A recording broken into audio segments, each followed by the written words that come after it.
break through in interactive gaming that puts you inside the game.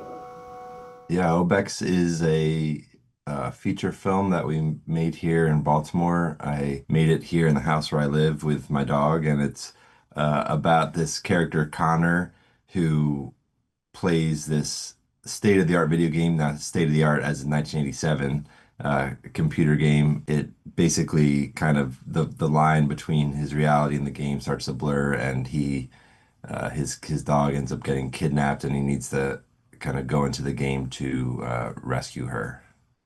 And yeah, it's playing right now. It's playing in Baltimore and California and New York and expanding to many theaters. I know it just played in Burlington, Vermont, and I think Indianapolis, and coming into Tacoma. So kind of all over. And then it's going to go on to streaming February 6th. So getting into it, you made OBEX largely inside your own home with like a tiny crew, and then obviously you went outside in the third act. Can you speak to what the production process was like? Did you write like a tight, small scale script to be shot like that, or was the process more like fluid and spontaneous for you?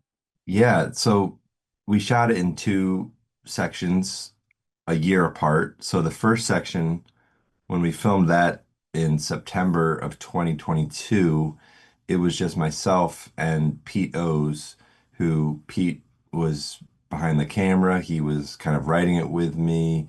Um, that was the whole crew, it was just the two of us. So we were wearing many hats. And Pete had been making some films this way for a few years where he would just kind of get these actors together and kind of an outline, a basic outline of a story, and then figure it out each day. So I really was kind of interested in doing that, where we had, I think, 20 story beats written down, and we just started filming them. And, you know, while some of them stayed pretty close to how they were. By the time we got to maybe like the 12th or 13th beat, we realized we're kind of going in a different direction than we had planned. But because it was such a small crew and it was, there's just one character, basically me, and then Sandy the dog, uh, we were able to pivot and to kind of go in that new direction. And then having done that, edited that for a few months and kind of realized, oh, this is where the story could go now for the second half. And for that, we did write a script. It ended up being about 25 pages maybe. And I think just because there was like more characters in the second part and more props we needed and kind of a little bit more elaborate uh, world we were building, it was nice to have a little bit more of a blueprint. But yeah, the first part definitely just kind of organically grew out of this very simple outline. Mm-hmm. So this is a movie that's infatuated with the technology of past, which is seems to be a through line through all of your work. What do you think about VHS and TV static and other analog tech? Why do you think that resonates with younger people so much? And what's fascinated you about the analog aesthetics throughout your career?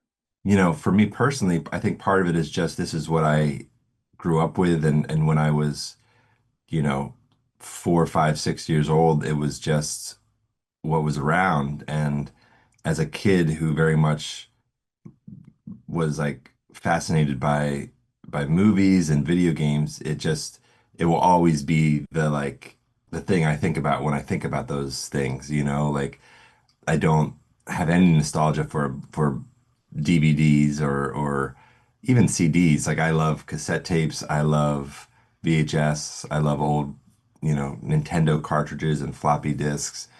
Um, and I can't explain it other than that. It's just like that's what's deepest in me. I mean, even last night, the dream I had this very last night, I was in a thrift store looking through VHS and I found two horror VHS tapes I'd never seen before that were 50 cents each, and I bought them in the dream. It's like it's just very deep in my subconscious.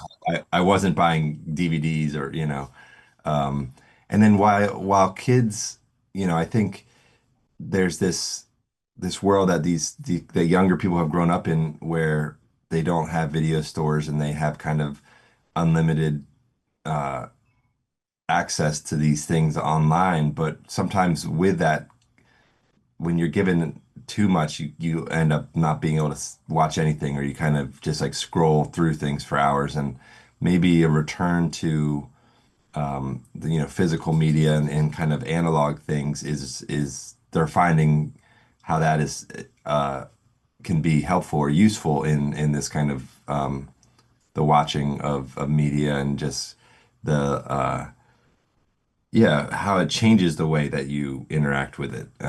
And it's one of the few places I feel hope is when I hear that, kids are wanting to have less time in front of the computer. It's like maybe we're not as doomed as I thought we were.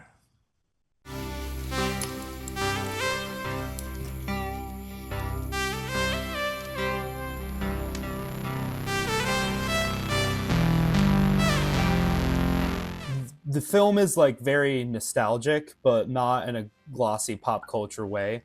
Obviously you said it in the 80s, but it almost feels like the anti Stranger Things in some respects, because it doesn't have that kind of glossy feel or look, or all these like, there's references in it, but it's not the same. What version of the 80s were you trying to capture, and what were you actively avoiding in that process, especially given how much of an onslaught we've had of 80s nostalgia pieces? I mean, I think for me, it really was about trying to capture the feeling I remember as a kid when I would watch, Nightmare on Elm Street, or when I would play a computer game. And they weren't super glossy, it was very much just kind of like ordinary, I guess, in a way. And so thinking about Connor's house, like I didn't try to do too much to make it 80s, other than just like the computers, the TVs, the VHS. I don't know, I didn't want it to like, yeah, feel overly production designed, or, when you see like something where you're like, oh, they sourced all these things and nothing looks lived in. It looks very like they just got it right out of the wrapper or something, or they made this, Whereas like, I don't know, I think real life is a little grittier and dirtier and more lived in. And, besides the fact that it's these old computers and these old tapes, like I'm not hyperly fixated on like the 1987 of it, or the time period, as much as just like these are where my memories exist. My memories of being 5, 6 years old exist at that time, and with these machines specifically. So I'm using these machines to kind of excavate these memories and these feelings that, you know, 35 years later, 40 years later, I'm still kind of unpacking and using the film as a way just to navigate that and to work through it. And I don't know at the end if I've there's no like easy, there's no answer, there's no like okay, it's like I did it. I finished thinking about this time. It was just the movie is like a vehicle to like just play in this zone, or work through these things, and just a fun way to do that. So that's kind of the extent of the like 80s nostalgia of it. It's just about like, well, that's when I grew up, so that's where I'm interested in kind of digging. Not for every film too, it's like this project was very very personal and very much about all of these old memories and feelings. So that's just how it had to be. But it's not like every time I set out to make a film, I'm gonna, go through that same memory tunnel of my brain. It's like every project kind of tells you or shows you, what it wants to be and where you need to go to kind of chase that. And now this is a very personal film to you. I noticed obviously it's set in Baltimore, which we love.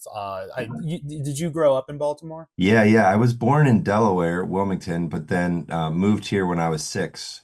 And my grandparents are from here. My mom is from here. So, I grew up coming here from, age 0 to 6, and then moved here.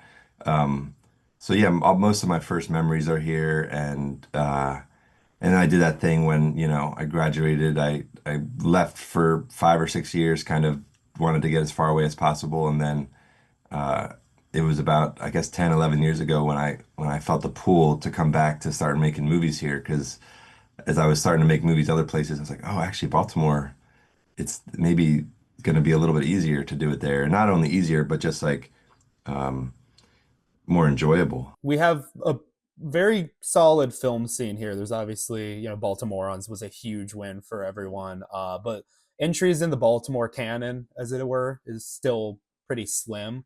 So I guess I want to hear your thoughts on the Baltimore film scene and where your films fit within that cultural conversation. It's hard to say when I'm in it or when I'm living it and where it exists, but I'm very proud to be living here, very proud to be a Baltimore filmmaker. Um, Someone recently asked me like, what makes your films Baltimore films? And I didn't know any other answer other than that, like it's just where I make them, um, and they couldn't get made anywhere else. So they are Baltimore films, um, and I don't know, I take great inspiration from John Waters and from the way that, growing up, I would read about how he made movies and, with his small crew and small group of friends and just would go out and do it and not wait for, anybody to tell them they had, how to do it. And I think that's something that I think about a lot when we're making these films here is just like, you can always, you have this dream of Hollywood or the industry, but it's in reality very tough to make that work. Whereas, if you're living somewhere and you have a group of friends and a great crew that are all local, it's like you don't need a ton to be able to do it here. And to use your limitations as advantages, and I think Baltimore, it's like if you if you can do that here, it you can make great stuff.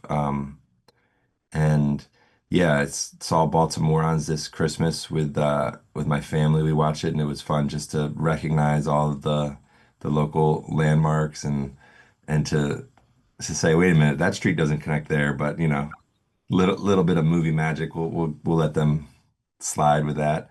Uh, and yeah, I one of my favorite kind of Baltimore movies that I grew up watching and just rewatched was Serial Mom by John Waters. And when I see that, it's just so fun because it's like a little time capsule of Baltimore when I was that age, when I was a teenager. I can remember how it looked back then and seeing the old landmarks. I just watched Serial Mom for the first time recently, and it knocked me on my ass. But It's yeah, I mean, to me, it might be the like perfect like encapsulation of him because it's like it still contains his very kind of like dark humor, but it's also I don't know, it just feels very slick and very like it works as a story. And it's just so fun and it's like a dark, extremely dark comedy horror movie, and it just you think like, gosh, I just don't. I mean, now I sound like an old man, but it's like they don't make them like that anymore. It's they like they really don't. I mean, I know there was that news story with how like there was a movie Netflix wouldn't pick up a John Waters movie basically, which is insane to me. But like there's Hollywood is like nearly impenetrable, and like that's I think part of why you're doing this way, which I appreciate. You even used the cicadas that you filmed in your own backyard during 2021, which I want to talk about. That of course was that planned? Was that a practical solution, or was the city just like collaborating with you on the fly? yeah. So that was the very first bit of the film that came together was it was June of 2021. Didn't even really have an idea for the story or anything, but the cicadas were in full swing. And just one time took the garbage out in the backyard like Connor does in the movie, and I opened the bin and then there were like 3 or 4 cicadas in there. So I just ran back inside, got my video camera, and I filmed that footage that's actually in the movie. And at that point, having no idea of of what it was going to be, um, just knowing like if I don't film this, it'll be another 17 years till they're back. And yeah, it was a full year later when kind of put the rest of the beginning bits of the outline together. Um, and I had remembered them in 2004 the cicadas that summer as well. So it's just this thing. And then, 17 years before that. So it's this thing of like time being marked by these insects, and yeah, it's funny because if that, so that was the first bit that I filmed was the cicadas in the trash can. And I remember thinking, this is how my friend Theo started his film, Rat Film, which is a great Baltimore movie, which is he came home one night and there was a rat in his garbage can in the backyard. So he filmed that. So it's kind of like in Baltimore, you just go look in your trash can and whatever's in there in the backyard is what you're going to make a movie about.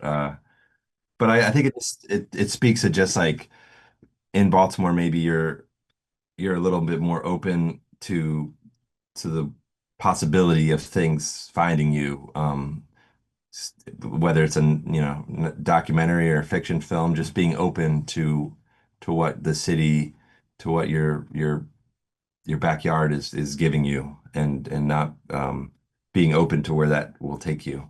So you rely heavily on DIY practical effects. I know obviously some of that comes from necessity, but clearly some of it's an intentional stylization that's a through line in your work once again.